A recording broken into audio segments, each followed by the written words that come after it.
Hi, good day Grayton. I am JC De Mendoza and now we will be studying arithmetic means.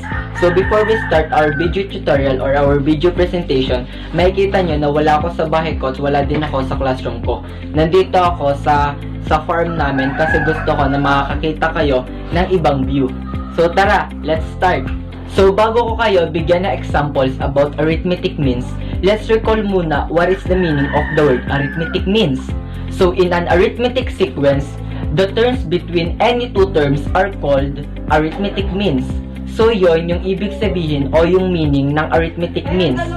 Ngayon nabigyan na natin ng definition ng arithmetic means, so let's proceed to the given problem or sa given examples. So based dito sa binigay na given problems, insert 6 arithmetic means between 7 and 70. So paano nga ba natin hahanapin yung 6 na arithmetic means between 7 and 70? So we need na hanapin ang kanyang D, which is yung common difference, A sub 1, which is the 7, and N, which is 8.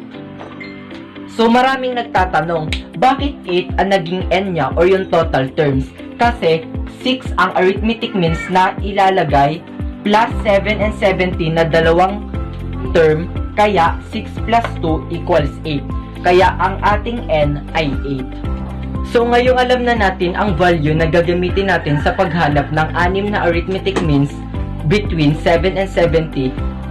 So let's proceed na sa sunod.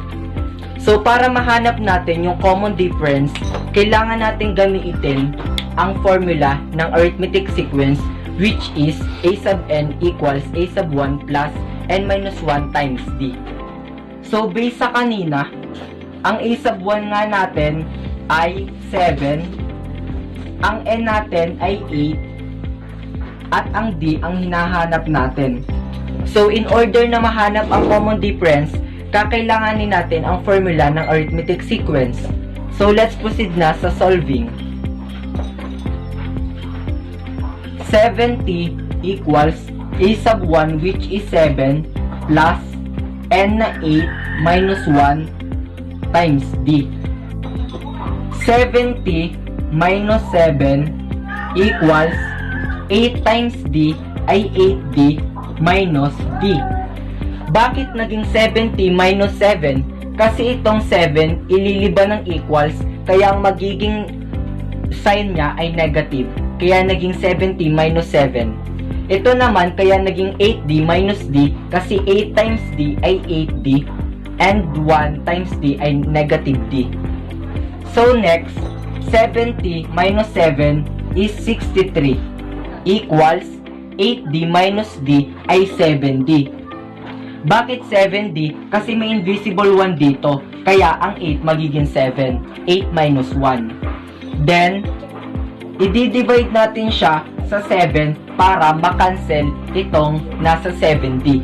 So, 63 divided by 7 ay 9 equals d.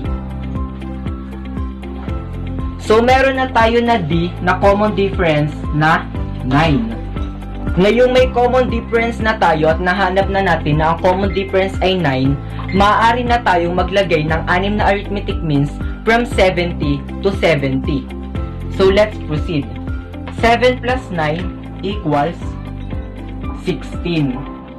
16 plus 9 equals 25. 25 plus 9 equals 34. 34 plus 9 equals 43. 43 plus 9 equals 52. 52 plus 9 equals 61. And 61 plus 9 ay 70. And then, para ma-check, bilangin natin kung 6 nga bang arithmetic means ang nasa gitna o nasa pagitan ng 7 and 70. 1, 2, 3, 4, 5, 6. So, tama ang ginawa natin. And ito yung 6 na arithmetic means between 7 and 70. Thank you guys for watching and I hope you learned something. Bye!